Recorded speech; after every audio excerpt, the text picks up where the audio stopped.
दिल्ली विधानसभा चुनाव के लिए प्रचार कल शाम 5 बजे बंद हो जाएगा, लेकिन उसके पहले शाहीन बाग में गतिविधियां बड़ी तेज हो गई हैं। बीती रात तकरीबन 300 से ज्यादा सिख प्रदर्शनकारी पहुंचे शाहीन बाग, लेकिन उन्हें पुलिस ने रोका और एक गुरुद्वारे में जा ठहराया। सवाल ये है कि ये सिख प्रदर्शनकारी कहां से आ रहे हैं, पंजाब से या किसी और जगह से। उसके साथ साथ एक बुर्का नशी को भी पकड़ा गया, जो कि सोशल यूट्यूबर हैं। कुल मिलाकर देखा जाए तो शाहीन बाग काफी गर्मा रहा है चुनाव के ठीक पहले। शाहीन बाग में ये कैसा प्रदर्शन, हिंदू लड़की को शाहीन बाग जाने पर घेरा, मुस्लिम महिलाओं के बीच फंसी गुंजा, दिल्ली पुलिस ने मॉब लिंचिंग से बचाया।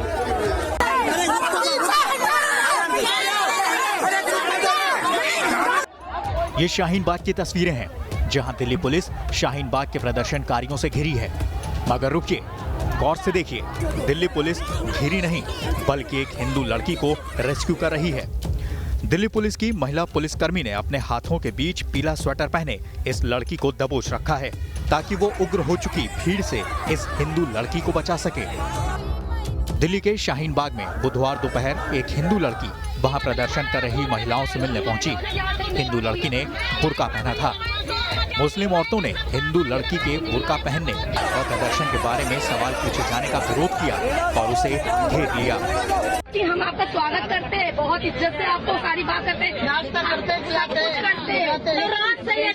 नहीं देते। उग्र मुस्लिम महिलाओं के बीच फंसी हिंदू लड़की गुंजा कपूर है। गुंजा एक यूट्यूबर और पॉलिटिकल एनालिस्ट हैं। शाहीन बाग के हालात जानने के लिए गुंजा बुर्का पहन शाहीन बाग पहुंची थी, लेकिन प्रदर्शनकारी महिलाओं को गुंजा का बुर्का पहनना और उनसे सवाल पूछना अखर गया। और फिर जो हुआ वो ऐसा था मानो खूनी भेड़ियों के बीच कोई मेमना फंस गया हो।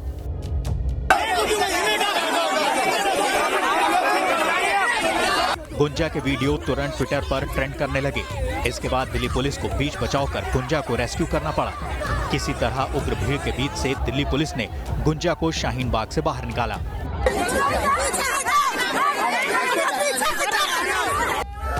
वहीं बीती रात पंजाब से 350 सिखों का एक जत्था दिल्ली पुलिस पहुंचा।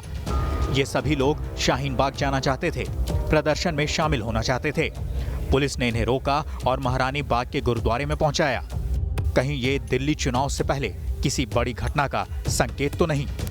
Team news nation.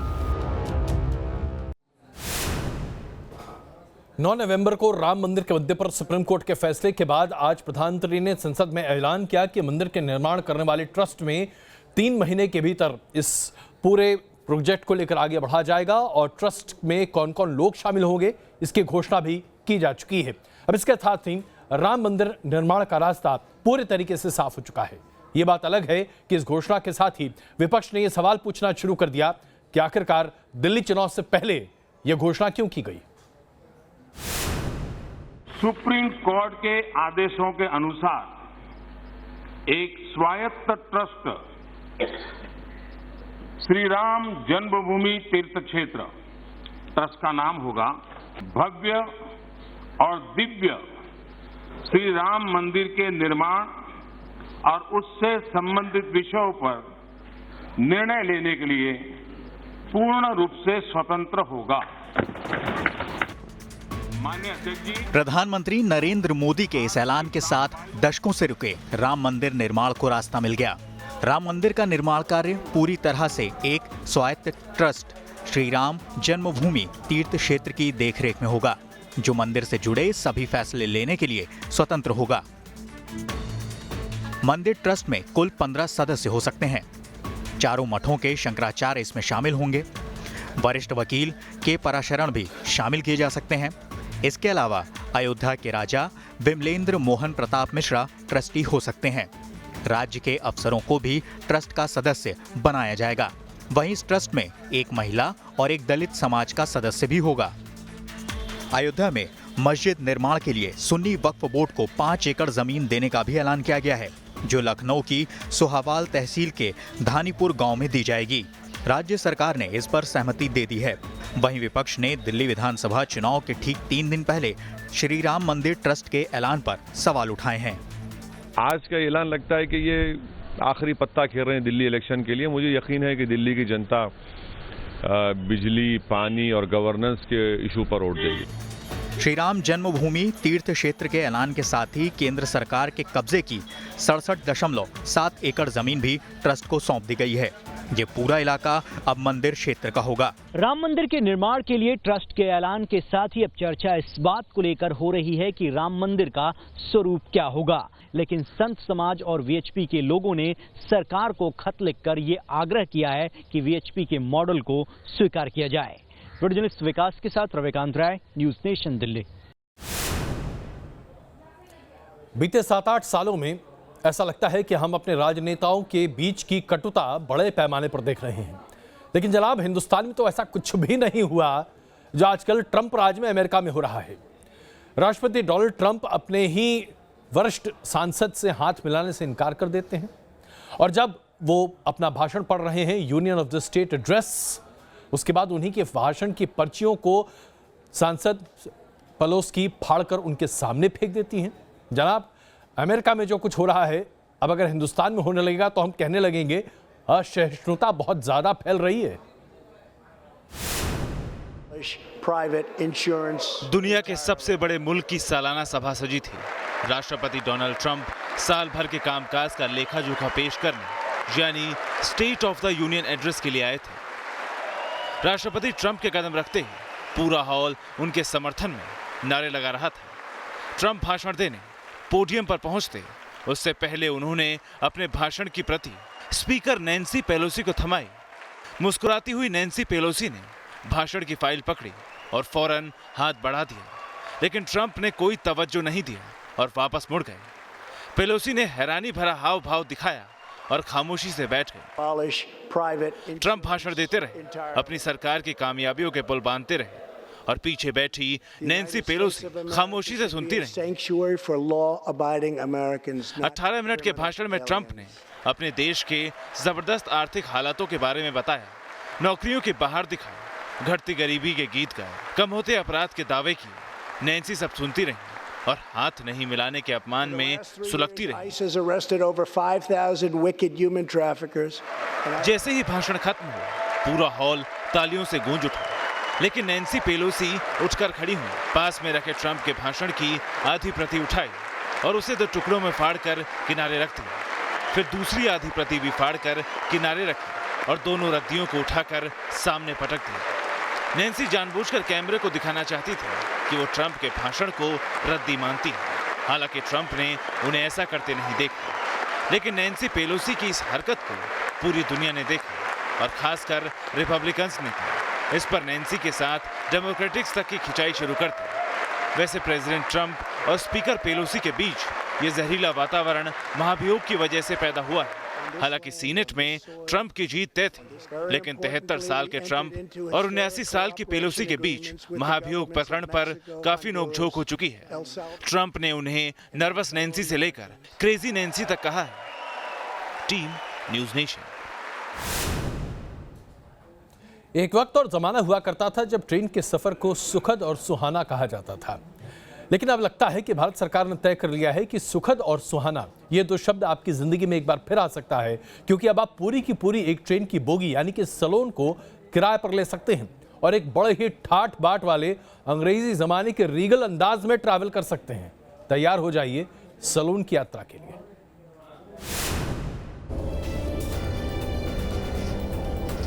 आलीशान डाइनिंग हॉल, लग्जरी बेडरूम और अत्याधुनिक सुविधाओं से लैस बाथरूम। पहली नजर में देखने पर ऐसा लगता है कि किसी होटल की तस्वीर है, लेकिन आप ये जानकर हैरान रह जाएंगे कि ये होटल नहीं बल्कि ट्रेन का सैलून है, जिसमें सभी सुविधाएं मौजूद हैं। आपको देखकर क्या महसूस हो रहा है कि मैं किसी के लिविंग रूम में यानी ड्राइंग रूम में आया हूं, मगर ये मैं बता दूं कि ये ट्रेन है और इस समय हम ट्रेन के अंदर मौजूद हैं। जी हाँ, ये ट्रेन का सैलून है। उस सैलून की बात हम आज कर रहे हैं जिस सैलून का अब इस्तेमाल आप भी कर सकते हैं। डाइनिंग रूम के अलावा रेलवे के इस स्पेशल कोच में आलीशान बेडरूम भी मौजूद है, और वो भी एक नहीं बल्कि 3 बेहतरीन बेडरूम आपके पूरे परिवार के सफर को यादगार बना सकते हैं। खास बात यह है कि सफर के दौरान आपको बाहर से खाना खाने के लिए मजबूर भी नहीं होना पड़ेगा, क्योंकि इस स्पेशल कोच में बेहतरीन रसोई भी बनाई गई है। वैसे तो अत्याधुनिक सुविधाओं से लैस ट्रेन का ये सैलून अंग्रेजों के जमाने से अधिकारी और मंत्री करते आ रहे हैं, लेकिन जल्द ही आम लोग भी इसकी बुकिंग करा सकेंगे। रेलवे के पास ऐसे 300 सैलून मौजूद है। इससे पहले दिल्ली जम्मू रूट पर इसका ट्रायल भी हो चुका है। लिहाजा अगर आप इस कोच में सफर करने का सपना देख रहे हैं तो बस आपको अपनी जेब ढीली करनी पड़ेगी। पटना से रजनीश सिन्हा के साथ टीम न्यूज़ नेशन। पाकिस्तान के सांसद जिहाद की धमकी देते हैं, लेकिन जम्मू कश्मीर के कई इलाकों में लश्कर, ISJK और हिजबुल के 3 आतंकियों को मार गिराया गया है। और जिस टीम ने इस एनकाउंटर को आगे बढ़ाया उसे CRPF की महिला अधिकारी सेतु देवी लीड कर रही थी। अब इसके बाद भी अगर पाकिस्तान जिहाद छिड़ना चाहता है हिंदुस्तान के खिलाफ, आपका बहुत स्वागत है।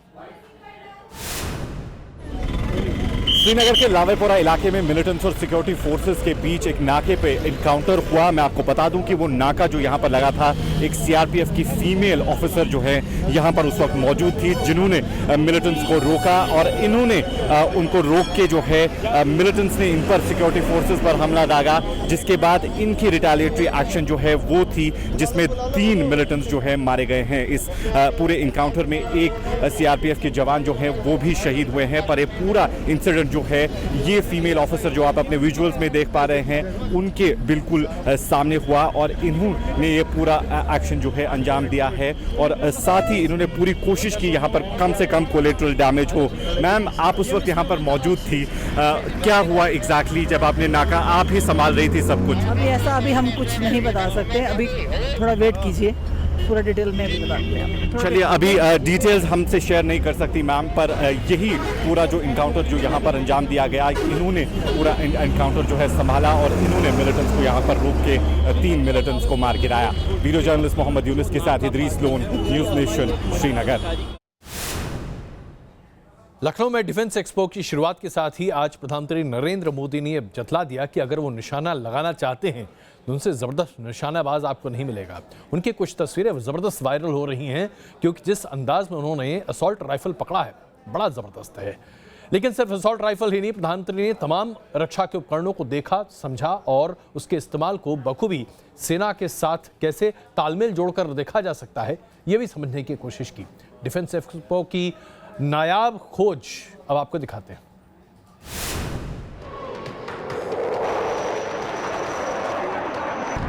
आज डिफेंस एक्सपो में दिखा हिंद की सेना का शौर्य। ये मैकेनाइज्ड इन्फेंट्री को लक्ष्य की तरफ ले जा रहे हैं। आर्मी लाइव शो में सेना और एयरफोर्स ने दिखाई ताकत। बोफोर्स और अर्जुन टैंक के हुंकार से गूंजा वृंदावन सेक्टर 15। दुश्मन के माइनफील्ड को फाइटर जेट सुखोई Su-30 तेजस जगुआर ने दिखाया दम।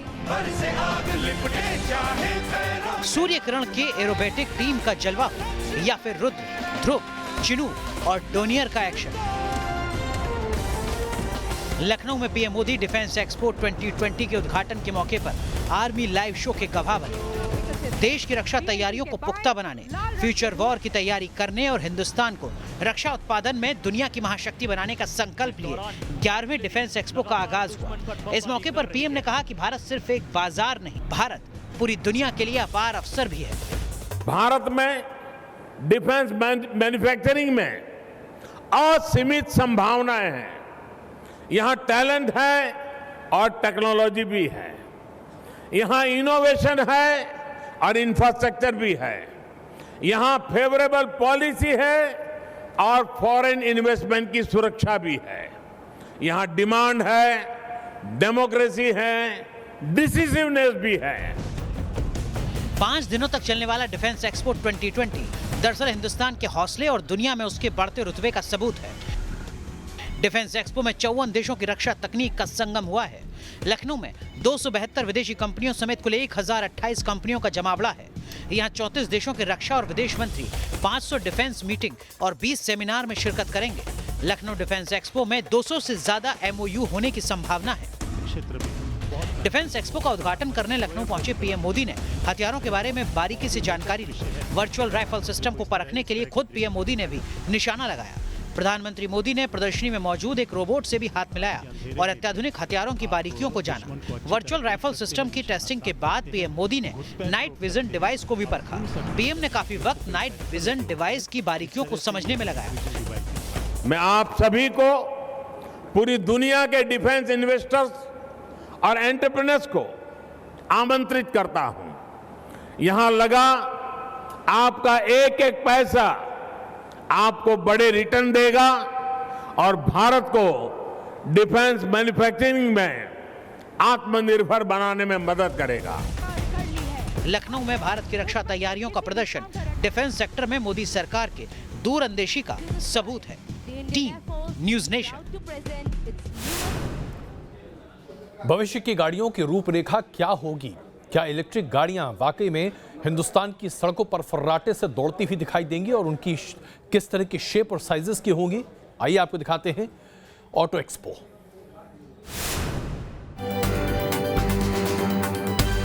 ऑटो एक्सपो 2020 का आगाज हो चुका है। ग्रेटर नोएडा के इंडिया एक्सपो मार्ट में देश दुनिया की फ्यूचर और कॉन्सेप्ट कारों का मेला लगा है। देश दुनिया की तमाम दिग्गज ऑटोमोबाइल कंपनियां नई कारें ऑटो एक्सपो में लेकर आई हैं।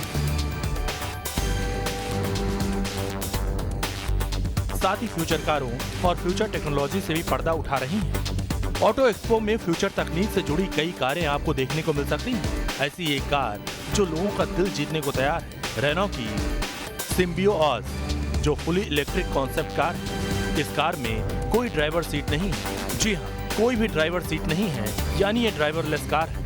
2030 तक भारत में भी इलेक्ट्रिक कारें सबसे ज़्यादा दौड़ेंगी, ऐसा सरकार का मानना है। लेकिन ये कार किस तरह की है? ये है रेनो सिम्बियोस। रेनो सिम्बियोस की खासियत क्या है? दरअसल इस तरह की कॉन्सेप्ट व्हीकल्स लगातार बन रही हैं और ये टेक्नोलॉजी टेस्टेड भी हो चुकी है, लेकिन भारतीय बाजार में इस तरह की कारें अभी लॉन्च नहीं हुई हैं। सिम्बियोस 4 सीटर कार है। इसके ऑटोमेटिक गेट आपके पास जाते ही खुल जाते हैं। हालांकि कॉन्सेप्ट कार है, इसलिए कंपनी ने इसकी रेंज को रिवील नहीं किया। कार सेंसर्स की तकनीक पर काम करती है, जिससे बस आप अपनी लोकेशन फीड कीजिए और आराम से बैठिए। कार आपको आपके गंतव्य तक पहुंचा देगी। अब आपको दिखाते हैं एक छोटी सी सिंगल सीटर कार। ये है ट्विंज, जिसे ऑटो एक्सपो में शोकेस किया गया है। पूरी तरह इलेक्ट्रिक कार, ये सिंगल सीटर कार यूरोपीय देशों में खूब चलाई जा रही है। कॉन्सेप्ट गाड़ियां तो हमने आपको दिखाई, लेकिन ये अभी सड़कों पर दौड़ती नहीं दिखेंगी। लेकिन इस साल 2020 हिंदुस्तान में कौन कौन सी नई गाड़ियां आ रही हैं जिसको आप खरीद कर अपनी शान बढ़ा सकते हैं, ये भी देख लीजिए। ग्रेटर नोएडा में ऑटो एक्सपो 2020 का आगाज हो चुका है। इस बार का थीम है फ्यूचर मोबिलिटी सॉल्यूशन, जिसमें सबसे ज्यादा इलेक्ट्रिक कारों और स्मार्ट ट्रांसपोर्टेशन पर फोकस किया गया है। ऑटो एक्सपो 2020 में इस बार कुल 90 ऑटो कंपनियां ही हिस्सा ले रही हैं, जबकि पिछली बार इनकी गिनती 105 थी। ऑटो एक्सपो में इस बार शामिल नई कंपनियों में great wall Motors, blood, FAW, Haima जैसी चीन की कंपनियां हैं। ये कंपनियां भारत के ऑटो बाजार में अपनी फ्यूचरिस्टिक कार और मोटर बाइक के साथ ही डेब्यू भी कर सकती हैं। अगर अब आपका ऑटो एक्सपो में जाने का मन हो रहा है तो जान लीजिए कि इस बार 3 कैटेगरी में टिकट रखे गए हैं। बिजनेस आवर्स टिकट की कीमत 750 रुपए है, जो 7 फरवरी को रखा गया है। इसके अलावा बाकी दिनों में पब्लिक के लिए टिकट 475 रुपए का होगा, जबकि 11 और 12 फरवरी को टिकट की कीमत 350 रुपए रखी गई है। Syed Aamir Hussain, news nation, greater Noida.